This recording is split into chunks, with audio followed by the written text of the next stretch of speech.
Good morning friends, मैं doctor Abhilasha R K Patel, PG Ayurved Prayojanam coaching classes Bhopal से। आज ही क्लास में हम बीएचयू 2007 ओपन का पेपर सॉल्व करने वाले हैं। तो हमने जो टारगेट लिया था प्रीवियस ईयर के क्वेश्चन पेपर, इसके सारे पेपर हमने सॉल्व कर लिए हैं जितने भी आज तक हुए हैं। बस बीएचयू का थोड़ा सा पार्ट बचा हुआ है, बाकी ए टू जेड पूरा डिटेल में कंप्लीट कर लिया है। और किस तरीके से कंप्लीट किया है, जैसे आपके पूरे 20,000 क्वेश्चन है ना। 20,000 में 4 ऑप्शन होते हैं।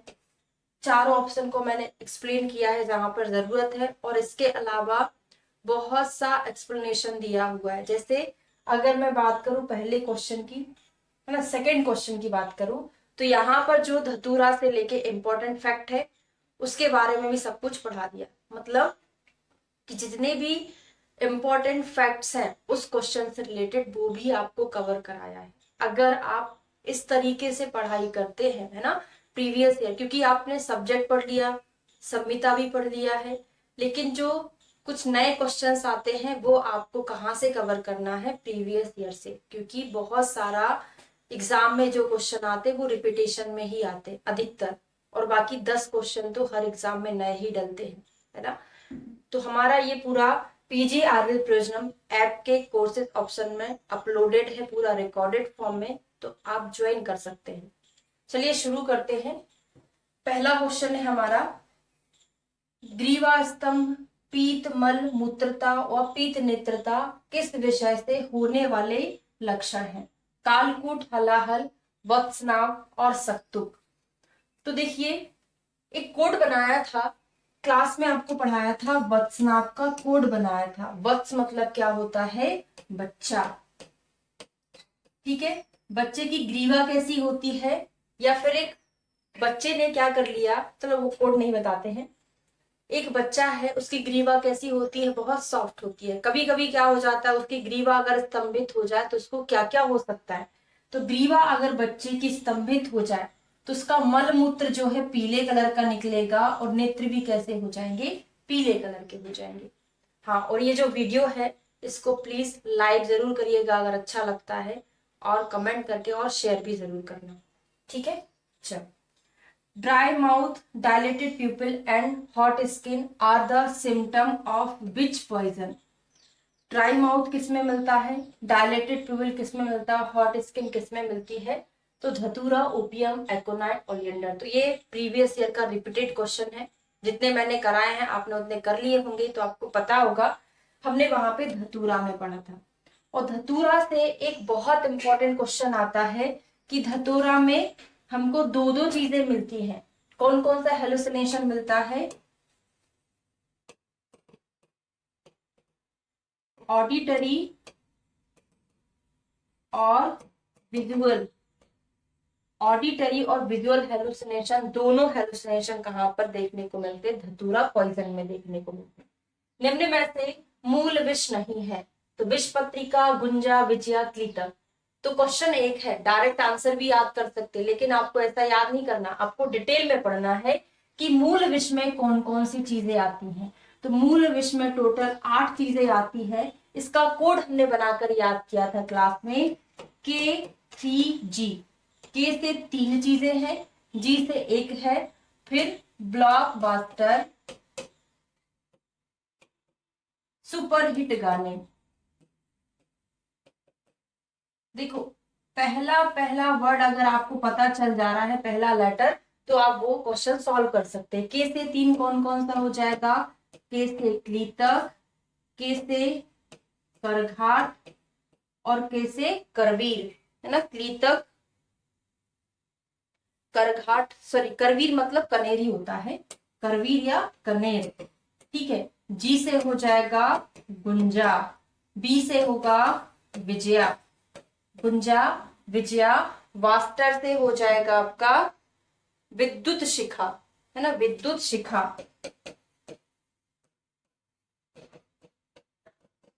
सुपर से हो जाएगा सुगंध, गाने से हो जाएगा गरगरक, गाने से गरगरक। इस तरीके से आपको याद हो जाएगा, है ना, कि जो 8 चीजें हैं, ऐसा ही क्लास में आपको पूरा याद कराया। ठीक है, तो जो विष पत्रिका है वो कौन से में आता है, पत्र विष में आता है। तो कौन सा नहीं आता, विष पत्रिका मूल विष में नहीं आता। हमारा करेक्ट आंसर कौन सा है, फर्स्ट है। द्राक्षासों में कितने प्रतिशत एल्कोहल होता है, तो 5 to 8, ये भी नोट्स में दिया है। तो सेकंड नंबर का क्वेश्चन का आंसर सही है। 10 to 15% एल्कोहल जो होता है वो द्राक्षासों में प्रेजेंट रहता है। प्रमथ्या कल्पना में द्रव्य और द्रव का अनुपात कितना होता है, तो देखिए पहले क्वेश्चन पर आपको ध्यान देना कि पूछा क्या जा रहा है, द्रव्य और द्रव का अनुपात पूछा जा रहा है। कभी कभी एग्जामिनर क्या करता है, द्रव और द्रव्य का अनुपात पूछ लेता है। द्रव्य मतलब क्या है, औषधि, है ना। तो प्रमथ्या हो चाहे तंडुलोदक हो, दोनों में 1:8 का रेशो होता है, बस मात्रा चेंज हो जाती है। तंडुलोदक की जो मात्रा होती है, औषधि मात्रा, वो 1 पल होती है। प्रमथ्या की कितनी होती है, 2 पल होती है। बाकी दोनों में मात्रा सेम है। करेक्ट आंसर हमारा थर्ड है। किस मूत्राघात में मूत्र के सूख जाने पर उसका वर्ण गोरोचन के समान होता है, उष्णवात, पित्तज मूत्रोक्साद, कफज मूत्रोक्साद, मूत्र जठर। तो गोरोचन के समान किसमें मिलता है, पित्तज मूत्रोक्साद। ये भी कई बार क्वेश्चन पूछा गया है। तो पित्तज में गोरोचन के समान मिलता है और कफज मूत्रोक्साद में हमको मिलता है शंख चूर्ण के समान। तो याद कैसे करोगे, शंख जो होता है श्वेत कलर का होता है। कफ के लिए हमेशा हम श्वेत कलर, शुक्ल कलर ही पढ़ते हैं। तो शंख चूर्ण कफज में, गोरोचन के समान पित्तज में। अश्मरी का कौन सा लक्षण चरक और सुश्रुत दोनों ने निर्दिष्ट किया है, कई बार रिपीट हुआ है। इसलिए मैंने बोला कि आप इस तरह से अगर पेपर सॉल्व कर रहे हैं, जिस तरीके से मैंने कराया है, पूरा लिख लिख कर मतलब जो एक्स्ट्रा पॉइंट है आपको जैसे का तैसा लिखना है। इस पैटर्न से करोगे तो आपकी थ्योरी बहुत ज्यादा स्ट्रांग हो जाएगी, ठीक है ना। तो कदम्ब पुष्प के समान कई बार रिपीट हुआ है, दोनों आचार्य ने कॉमन लक्षण बताया है। ग्रंथीभूत शुक्र में दोष की प्रधानता क्या होती है, डायरेक्ट एक याद नहीं करना, हमको पूरे शुक्र के दोष याद करना है। तो शुक्र हो चाहे आर्तव हो, शुक्र आर्तव के दोष सभी आचार्य ने 8 ही बताए। किसी का 9, किसी का 10 बिल्कुल भी नहीं है, ना 11 है, 8 ही याद कर लो, ठीक है। अब यहाँ पर दोष याद करेंगे, वातज, पित्तज, कफज, ठीक है। रक्तज किसमें होता है, कुणप ग्रंथि में। फिर एक कोड मतलब साथ में पढ़ना है, एक लय में पढ़ना है, क्षीण ग्रंथि पूति पुए, क्षीण ग्रंथि पूति पुए। और जब भी वात पित्त कफ की बात आती है, हम जोड़े कैसे बनाते हैं, वात पित्त, वात कफ, पित्त कफ। और फिर एक सन्निपातज होता है जिसमें मूत्र, पुरीश, रेतस, गंधी होता है। तो क्या 1 2 3 4 5 6 7 8 टोटल 8 होते हैं। हमसे क्वेश्चन क्या पूछा था, ओनली ग्रंथि, जिसका आंसर था वात कफ, श्लेष्म वात, है ना, वात कफ यही है। जबकि हमने साथों साथ सारी चीजें याद कर ली है, ठीक है। अगले क्वेश्चन पर आते हैं। In acute attack of gout which joint is first of all affected, सबसे पहले कौन सा जॉइंट अफेक्ट होता है। तो ये आपने सुश्रुत संहिता माधव निदान समी में पढ़ा है कि पाद अंगुष्ठ मूलम अस्थाय, पाद अंगुष्ठ मूल, पादांगुष्ठ मूल सबसे पहले पैर के अंगूठों को अफेक्ट करता है। कदाचित हस्तयो अपि, कदाचित हस्तयो अपि, कभी कभी या उसके बाद हाथ को अफेक्ट करता है। तो सबसे पहले पाद अंगुष्ठ, तो मेटाटार्सोफैलेंजियल ज्वाइंट, मेटाकार्पो जो होता है हाथ वाला रहता है, ये आपको जल्दी जल्दी में गलत नहीं करना। मेटाटार्सोफैलेंजियल ज्वाइंट अफेक्टेड होता है सबसे पहले। which immunoglobulin is transferred to the child through breast milk, breast milk में कौन कौन से इम्यूनोग्लोबिन प्रेजेंट रहते हैं। तो ये भी क्लास में कोड बनाकर याद कराया था आपको। माता बोलती ना बच्चे से आजा आजा, मतलब इम्यूनोग्लोबिन ए और जी दोनों प्रेजेंट रहते हैं, है ना। और ट्रांसफर कौन सा होता है, दोनों के दोनों ट्रांसफर होते हैं, लेकिन सबसे ज्यादा क्वांटिटी में कौन सा ट्रांसफर होता है, IgA। अब ये क्वेश्चन जो है मैंने खुद एग्जाम दिया था, यूपीएससी 2020 के पेपर में आया था, और वहां पर भी सेम ऑप्शन दिया था, वहां पर भी हमको एक चूज करना था, है ना। तो मैंने इसलिए बोला कि बहुत से क्वेश्चन रिपीट होते हैं, मॉडर्न के तो अक्सर होते ही है ना, आयुर्वेद के तो होते नहीं, क्योंकि आयुर्वेद उतना ही लिमिटेड है ना, क्वेश्चन एग्जामिनर वहीं से बनाएगा, तो रिपीट होंगे। तो फर्स्ट ऑप्शन इसमें सही है। Which one is not cardiac poison, कौन सा कार्डियक पॉइजन नहीं है? एक्यूनाइट, ओलियंडर, निकोटिनिक और ओपियम। एक मेथड एलिमिनेशन मेथड होती है जिससे आप क्वेश्चन सॉल्व करते हैं, दूसरा मेथड क्या होती है? आपसे पूछा था कौन सा कार्डियक पॉइजन नहीं है, आपको इन तीनों के बारे में ज्यादा नॉलेज नहीं है, लेकिन आपको ओपियम के बारे में नॉलेज है कि ओपियम जो होती है अवसादक होती है, मतलब ये ब्रेन पर इफेक्ट करती है। तो आपको एक चीज का आंसर पता था भाई, और ऑप्शन में ऑल और बोथ नहीं होना चाहिए, तभी आप इस मेथड का यूज करेंगे, है ना। तो जो ओपियम होती है वो सेरिब्रल पॉइजन होता है, बाकी सारे के सारे क्या है, कार्डियक पॉइजन में आते हैं। The most common cause of upper GIT bleeding, duodenal ulcer, carcinoma, upper GIT, यहाँ पर इसका आंसर नहीं दिया है ना, ऑनलाइन बुक में देखा था तो वहां पर पैक्टिक अल्सर लिखा हुआ है ना, पैक्टिक अल्सर जो होता है वो जीआईटी ब्लीडिंग का कॉमन कॉज होता है। Commonest site of the tubal pregnancy, सभी को पता है ट्यूबल प्रेगनेंसी कहाँ होती है, कॉमन साइट एम्पुला में होती है। इस एम्पुला में साइट ऑफ फर्टिलाइजेशन किसको बोलते हैं, साइट ऑफ फर्टिलाइजेशन, क्योंकि यहीं पर फर्टिलाइजेशन होता है। अगर हम बात करें पूरा फैलोपियन ट्यूब की लेंथ कितनी होती है, सारा कुछ याद कर लो। फैलोपियन ट्यूब की 10 से लेके 11 सेंटीमीटर लेंथ होती है टोटल लेंथ। स्टोमस कितना होता है, 1 सेंटीमीटर का। इंटरस्टिशियल पार्ट भी 1 सेंटीमीटर का होता है, ये 5 सेंटीमीटर का है। इनफंडिबुलम 3 सेंटीमीटर का होता है। पूरा काउंट करके उल्टा लिखिए, स्थमस जो है 3 सेंटीमीटर का है ना, ये 3 का है और ये 1 सेंटीमीटर का है। ठीक है, ऐसे पूरा काउंट करके आप करोगे 10 से 11 सेंटीमीटर निकल के आएगा। एक बार क्रॉस चेक कर लेना भैया ना, स्थमस और इनफंडिबुलम को मैंने सही लिखा है कि नहीं लिखा। ठीक है, according to drug and cosmetic act 1940 the ayurvedic drug are included in which schedule, ये भी कई बार रिपीट हुआ है क्वेश्चन, बहुत बार पूछा है। तो किसमें आता है, शेड्यूल टी में आता है। Commonest cause of diarrhoea in children, E coli, rotavirus, vibrio cholera, shigella. तो यहाँ पर रोटावायरस जो होता है कॉमन साइट होता है, इसकी वैक्सीन भी शुरू हो गई है। कब देते हैं, 6, 10, 14 वीक्स में देते हैं, ओरली देते हैं, है ना। 6, 10, 14 वीक्स ओरली देते हैं, इंजेक्टेबल नहीं होती है रोटावायरस की वैक्सीन।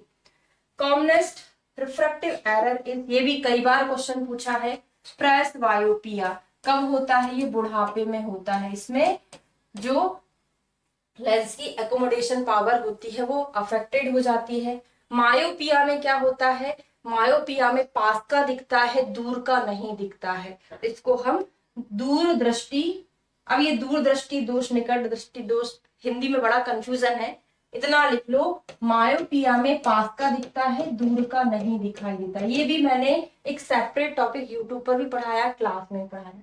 हाइपर में क्या होता है, पास का नहीं दिखाई देता है। एस्टिग्मेटिज्म में क्या होता है, इसके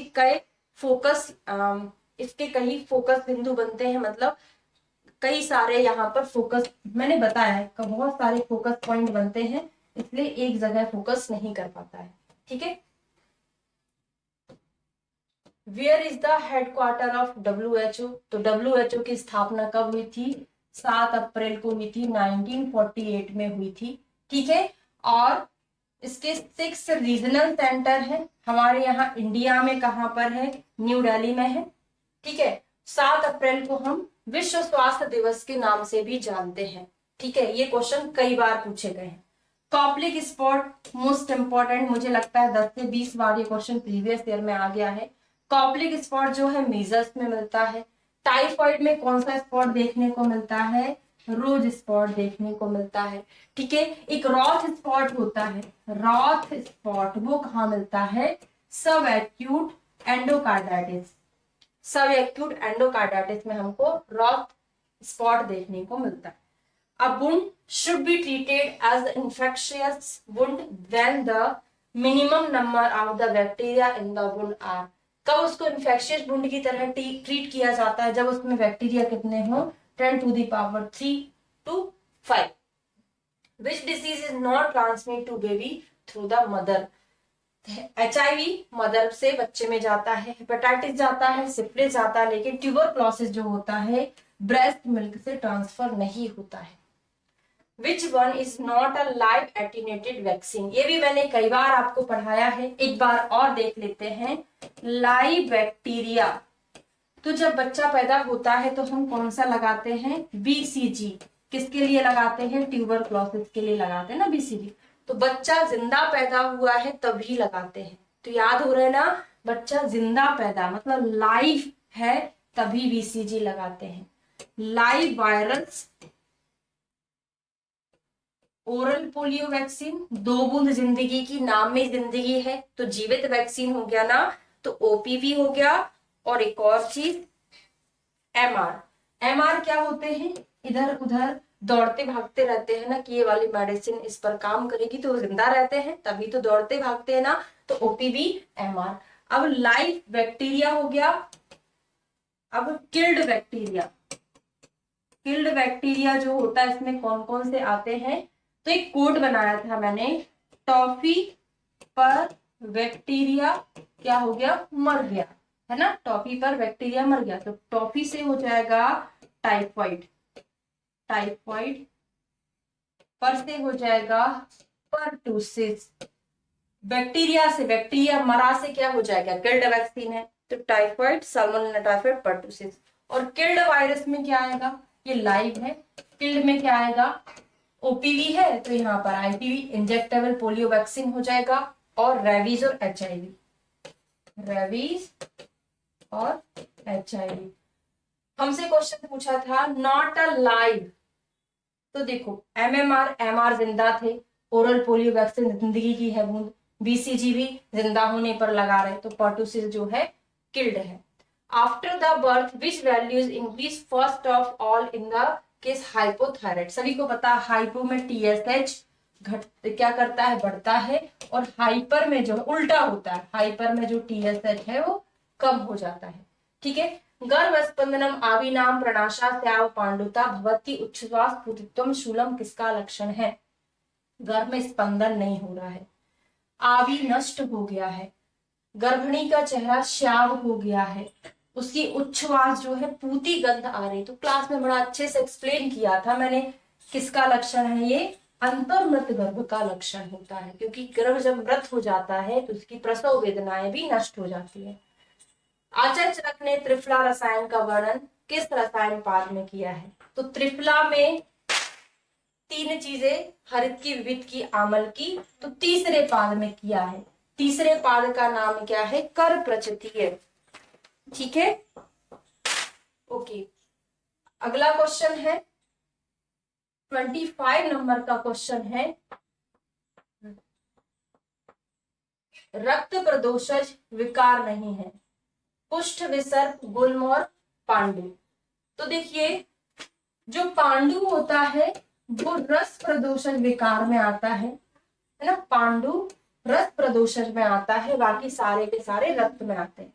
चरक के अनुसार नाभि नाल कर्तनजन्य व्याधि नहीं है, तो चरक जी ने नाभि नाल कर्तनजन्य व्याधियां 4 मानी है, बाघभट्ट ने 2 मानी है। कौन कौन सी 4 है? उत्तुंडिका, पिंडलिका, विनामिका, बीजरंभिका, ये 4 है। बाघभट्ट की लास्ट की, विनामिका और बीजरंभिका, ये लास्ट की 2 है। कौन सा एक नाभिनाल कर्तनजन्य विकार भी है और अच्छी आलसक का लक्षण है? तो लास्ट का जो बीजरंभिका है ये दोनों में हमको देखने को मिलता है। व्यानोरिधि संसिथा किस आचार्य का कथन है? शारंगधर, बाघभट्ट, चरक और सुश्रुत। तो देखो एक आमाशय, आश्रम, पित्तम, रंजकम, रस रंजनाथ, ये भी बाघभट्ट का है, और व्यानुरिधि संस्था भी किसका है? बाघभट्ट का है। योग रत्नाकर के अनुसार पंख गंधा किस ग्रह से जुष्ट शिशु का लक्षण है? गंधपूतना, मुखमंडिका, शुष्क रेवती और रेवती। तो देखिए मैंने याद कराया था कि रेवती नाम की जो लड़की है पंख में कीचड़ में फंस गई है, तो पंख गंधा। ठीक, लास्ट क्वेश्चन है इस क्लास का, सोरेलिन, सोरेलिन नामक रसायन किस पादप में पाया जाता है? पूतीफली, पूतीकरंज, महाफला और चक्रमर्द। तो सोरेलिन जो है पूतीफली में पाया जाता है। इसके बाद नेक्स्ट क्लास में हम आगे से पढ़ेंगे। तो हमने पूरा इसी तरीके से प्रीवियस ईयर को पढ़ा हुआ है, जिससे हमारी थ्योरी बहुत ही स्ट्रॉन्ग हो जाती है।